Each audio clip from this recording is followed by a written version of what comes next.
Hello guys and gals. Welcome to our next video on the practice problems that are on our homework. So we're going to start this one with practice problem 14 and we'll see how far we get. So practice problem 14 gives us the rate determining step for a reaction. We're not really sure what the overall reaction is, but they're telling us that this is the only step that matters as far as the rate is concerned. Okay?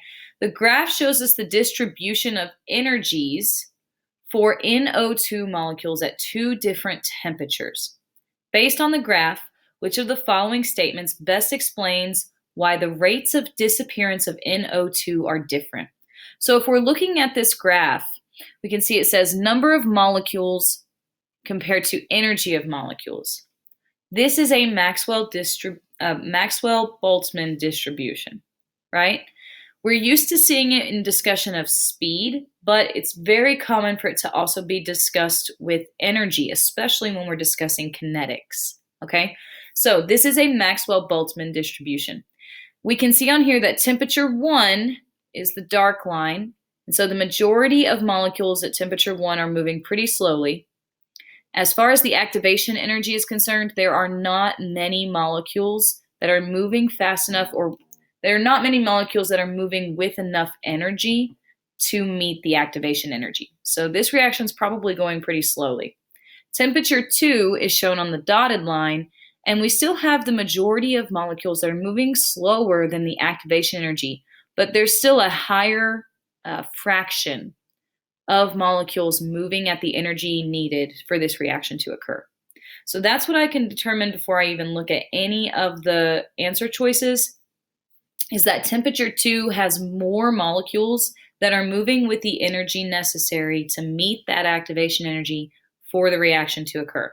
So let's see which of these answer choices is going to tell us why the rates of disappearance of the same reaction but at two different temperatures is different. So A says NO2 is consumed at a faster rate at temperature 2. Well, that's true because temperature 2 shows us more molecules are reacting at the activation energy, which means more molecules in temperature 2 have the energy needed for the reaction to occur. And since more molecules have that energy, this temperature 2 reaction is going to go faster. So A is correct about that. Let's see. Because more molecules possess energies at or above the minimum energy required for a collision to lead to a reaction compared to temperature 1. That's it. That's totally true. And if you were on the AP exam, I would say you know that that's the answer. Take it and run with it. Go. But we're not on the AP exam, so I'm going to go through the other choices and discuss why they are incorrect. So B says that NO2 is consumed at a faster rate at temperature 2. We've already said that's correct, because the molecules have a wider range of energies, allowing for a better orientation. Well, as far as we're concerned, a wider range of energies doesn't do anything for the orientation. I really don't think that in real life it does, even though we haven't talked about it. I really don't think that it does. So B is incorrect only because of its reasoning. The first part of the statement is correct. The second part of the statement is incorrect. C says fewer NO2 molecules have a relatively high energy at temperature 1. That's true, which favors collisions between molecules rather than between molecules and the container, leading to a faster rate of disappearance compared to temperature 2. So all of that put together, they're saying that at temperature 1, the reaction will occur faster. We already know that that's incorrect because there are fewer particles in temperature 1 that have the energy necessary to react. So C is not going to be correct. D says more NO2 molecules have a relatively low energy at temperature 1, which increases the number of effective collisions. Now, yes, it is true that more molecules have lower energy at temperature 1, but as soon as they say that they're telling you that less energy means more collisions, you're going to know that that's not true. That less energy means more effective collisions, no, you're going to know that that's not true. That doesn't make any sense. So definitely A is going to be our correct answer there because Based on this graph, more molecules are at the activation energy, which is needed for a reaction to occur. And the more molecules are meeting that energy, the faster the reaction goes. The faster your reaction goes, the faster your rate of disappearance of your reactants. Okay, let's move on to practice problem 15. An experiment was conducted to determine the rate law for the reaction that they have given. The table shows the data collected. Based on the data in the table, which statement is correct? So, since rate law can be expressed as rate is equal to K times the concentration of A squared.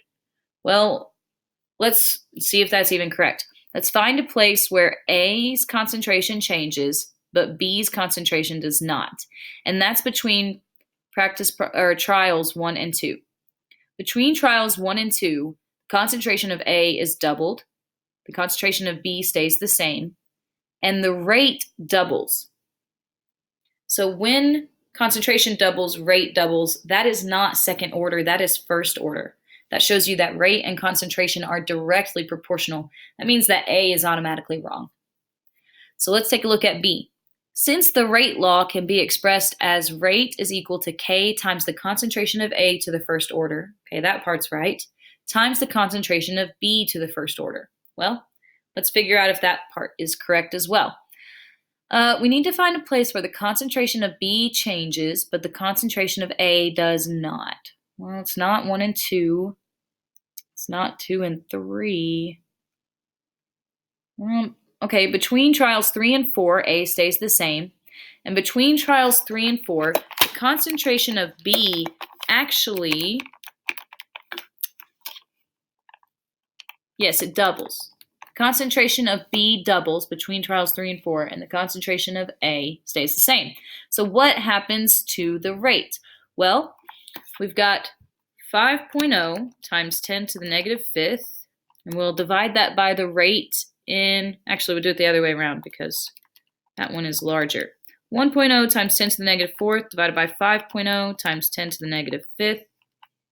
So when the rate doubled, or when the concentration of B doubled, the rate also doubled. So yes, okay, this rate law is correct. They are both first order. Skipping ahead really quickly, I'm going to check my rates of everything else, and none of them are correct. So if you were on the AP exam and you saw that B is the only answer with the correct rate law, I would skip ahead and I would go on. But let's make sure that its reasoning is correct, and let's make sure that we're not wrong. Doubling the concentrations of A and B will quadruple the rate of the reaction. Okay, let's think about this. They're both first order. So doubling the concentration of one would double the rate of the reaction. Doubling the concentration of the other would double the rate of the reaction. So if we double the concentration of both of them at the same time, the rate would quadruple. So B is correct in all of its statements. Let's take a look at C. We already know that the rate law given to us in C is wrong. It says tripling the concentration of A while keeping the concentration of B constant would triple the rate of reaction.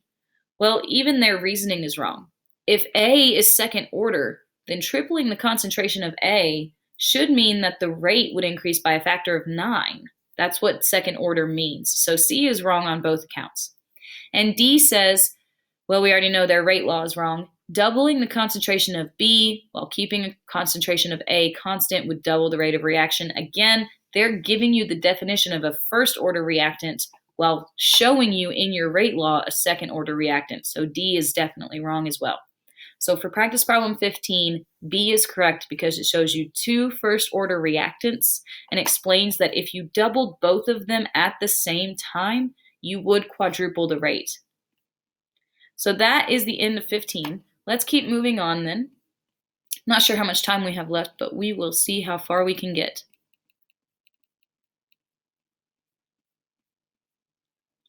Oh, well, looks like we're coming to the end of our time anyway, so we'll just do 14 and 15 in this video, and we'll make a new video for the rest, guys. Please let me know if you have any questions.